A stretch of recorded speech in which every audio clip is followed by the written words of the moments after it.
book haul. It's pretty late and I'm going to bed. You know that thing, we all do this. When you get a bunch of books, you like stack them up and you like don't put, I don't put them away yet, and I kind of like savor them and I'm like oohing and ahhing over them.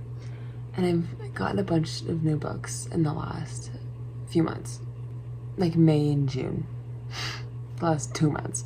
So I thought I'd talk about them because these are some fun new genres for me and some are not, but it felt like a very good mix of reads. So let's just dive on in to all the books that are on my floor that I'm now going to show you. I separated them into categories. Only one of the categories kind of makes sense. Yeah, let's start with some new books I bought. On top we have Emily Wilde's Encyclopedia of Fairies. I know this is a beautiful, cozy fantasy with a sweet, I think not heavy plot, but like maybe heavy subplot of romance. And I've been so excited for a while, and so I finally broke and bought it. So I can't wait.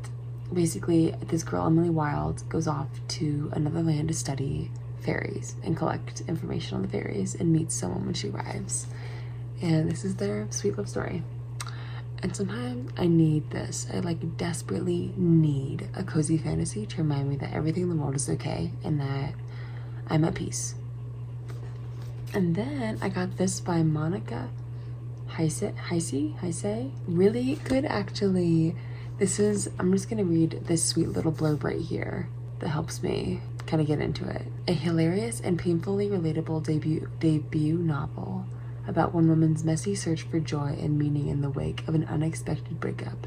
From comedian, essayist, and award-winning screenwriter Monica Heisey. I might be saying that wrong. I often say this wrong. But I saw this book a year ago, and this actually the bookstore that I bought it in.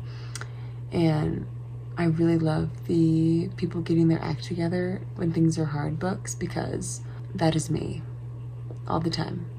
So we did it. I'm excited about this one. I'm just gonna read the first paragraph about this so that we actually know what I'm reading. Maggie is fine. She's doing really good, actually. Sure, she's broke. Her graduate thesis on something obscure is going nowhere, and her marriage only lasted 608 days. But at the ripe old age of 29, Maggie is determined to embrace her new life as a surprisingly young divorcee. This is so funny.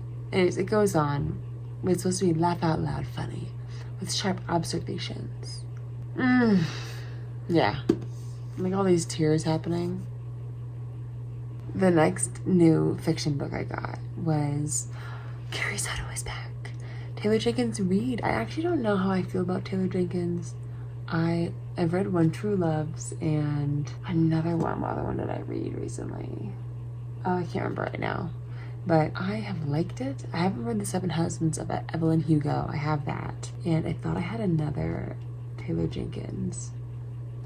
Maybe this is my other one that I was thinking of. But this one has been really good, and I love a good sports novel. Like growing up in sports and like sports through college. Sports and competition and women in sports is it. There's everything. And I just love watching the movie Challengers. And I really loved that movie. And I feel like I'm into this like aggressive tennis vibe. So Carrie Soto is back. I'm not gonna read the blurb because I have a lot of books to get through. Our next section I'm calling Creativity Nonfiction. There are 2 books here. And the first one is called The Courage to Be Disliked. This one I got as a gift that I picked out. But it was a gift because someone bought it for me, so it's a gift. It says on the front, the Japanese phenomenon that shows you how to change your life and achieve real happiness. Basically, this whole book is set up in the form of a conversation between a philosopher and his student. Let me just read the beginning of the blurb on this. Is happiness something you choose for yourself? The courage to be disliked represents a simple and straightforward answer. Using the theories of Alfred Adler, one of the 3 giants of 19th century psychology, alongside Freud and Jung, this book follows an illuminating dialogue between a philosopher and a young man. Over the course of 5 conversations, the philosopher helps the student to understand how each of us is able to determine the direction of our own life, free from the shackles of past traumas and expectations of others. Anyways, when starting a YouTube channel, doesn't this seem important? Yeah. So I thought this was sweet, and I love the conversation shot style is so fun to follow along with. And this is really short. This is, oh, it's like 260 about. So this is a great short read. Very exciting. This is gonna get tall. I have to start another pile. The next one I got, boom. Yes, The Creative Act, A Way of Being by Rubin. Rubin is a very famous producer who has produced for many, many, many people and has had an amazing life journey where he produced for a few people a while ago and then went through a spiritual awakening, I would call it, and has now been working a lot more with other artists and lives, I think, in the middle of nowhere in a nice little shack and just meditates a lot. So that's cool. But I have a friend that read this book recently, and I didn't ask them much about it, but just flipping, I read the first few chapters when I was standing in the bookstore, because it's pretty, here's an example. It's pretty wide, like big font, big margins, and it was so beautiful. Anyways, I treated myself. That's not the same thing, but you tell I'm tired. I treated myself to this, and I've been loving books on creativity from a spiritual perspective, so. The next two I put under the category of feminist literature. First we have The Red Tent by Anita Diamant. Briefly, what I know about this novel is that one, it's incredible and amazing, and that secondly, the idea is that the red tent is where women go when they're on their cycle. I have seen this recommended everywhere, and I kind of love what you're experiencing right now. I love going into books kind of blind because I like knowing a little bit, but I love letting the book seem so new and fresh to me, and I don't have someone else's perspective on it before I've read it, if that makes sense. And the back has a lot of quotes that are really beautiful.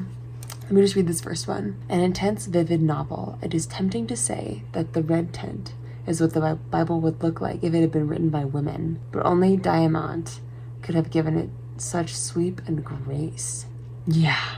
All these quotes are so beautiful. Anyways, this is an exciting read. Most of these books I've gotten new, meaning all the ones to come. This is, I think, the end of a few more, used. I've gotten a lot of these books used. I have a few new books in here, but I think it's just those. Anyways, very exciting. Next in our feminist literature, Women Who Run with the Wolves. If you don't know what this is, stop the video here. This is all you need. This is all you need. This is all you need.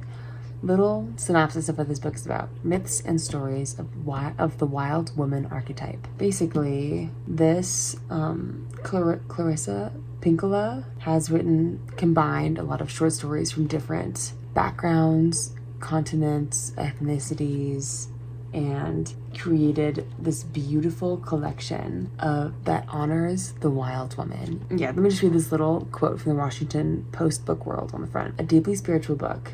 She honors what is tough, smart, and untamed in women. She venerates the female soul. Anyways, I read 5 pages, and I've already put a little tab in here. And she's talking about, seeing her and her being the wild woman within herself. I'm just gonna read this little blurb so you get an idea of what this is like. And this is just the introduction, I think. She comes to us through sound as well, through music, which vibrates the sternum, excites the heart. It comes through the drum, the whistle, the call, and the cry. It comes through the written and the spoken word. Sometimes a word, a sentence, or a poem, or a story is so resonant, so rich, it causes us to remember, at least for an instant, what substance we are really made from and where our true home is. I'm like, there's just a random little blurb, paragraph in this page. Are you joking? So this I'm taking my time with. I'm taking my time and I'm going to savor it. I feel so grateful to have gotten I got on thrift books, so I didn't know how big this copy was, but I'm very grateful I got it's so big and wonderful. Because I love a mass market, but I want it to be big and floppy so I can really dig, Next we have, get ready. Classics. A lot of classics. I noticed these are pretty short ones. Oh, I'm getting really sleepy. We're going to do this fast. Why, might you ask, am I doing this? Because I just started reading, I'm about halfway through East of Eden right now, and it's a Steinbeck, and it is remarkable, and it's not I don't know, people have such a high brow about classic novels that I have always stepped away, like, no, like, I'm not good enough for this. When really, they're classics and they're so loved because they are so well written, and it's a work of art that can be seen by all people. That's why they are loved. They are not so acclaimed. I mean, a lot of art is so acclaimed because it's so complex and there's all these like really dense artistic narratives and things happening. But this, I realized I get to enjoy this. And because I've only ventured into reading in the last few years, I've never given myself the opportunity to like let myself enjoy them. And I'm loving East of Eden. It's so cool. So we had to continue. I got this little tiny Steinbeck. We've all read Of Mice and Men, but I've never read Cannery Row. Anyways, these are 2 different books, but they're together in this little tiny one. So short, so wonderful. Give me more. I want to understand. I also love being educated, and I said this in another video, but I love being educated. I love having the ability to hold an opinion on a popular name, on a popular title, no matter what that is, like a newly published book or a classic. So, more Steinbeck. I have friends who have libraries that I can borrow from a lot, so I don't really want to buy too many, but I do want to mark these up. Like, I do want to write in them and annotate them. So, here's my East of Eden. Okay, another classic man, Hemingway. This one didn't have a desk cover, but we bought it because we love supporting used bookstores. And this is The Sun Also Rises. I was looking it up. Beautiful, beautiful, wonderful. And honestly, I just started reading the first few pages and it was really pretty writing. And so I have no idea what's going on. I have no idea what world we're about to jump into. All I know is about Robert Kahn. But I just need, Hemingway wrote so much. There is so much. I don't even know where to begin. So I just like picked up this and True at First Light. Look at this beautiful, beautiful. Look at this. I'm looking at it too. Isn't this so nice? A fictional memoir. How freaking cool. So this one, I'll just give a little tiny blurb. Both revealing self-portrait and dramatic fictional chronicle of his final African safari. Ernest Hemingway's last unpublished work was written when he returned from Kenya in 1953. Edited by his son Patrick, who wrote the foreword to this, who accompanied his father on the safari. True at First Light offers rare insights into the legendary American writer in the year of the 100th anniversary of his birth. Wow. Anyways, it just sounded more what a fun tale, a memoir of someone living, I don't know, abroad and a safari, and I just like this is giving it so much life.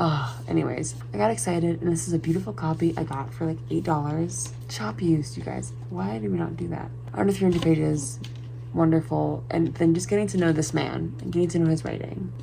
Okay, we're almost there, team. We're almost there. Because I am tired, I am talking slowly, and I had a long day today. I went skiing. Yeah, I know.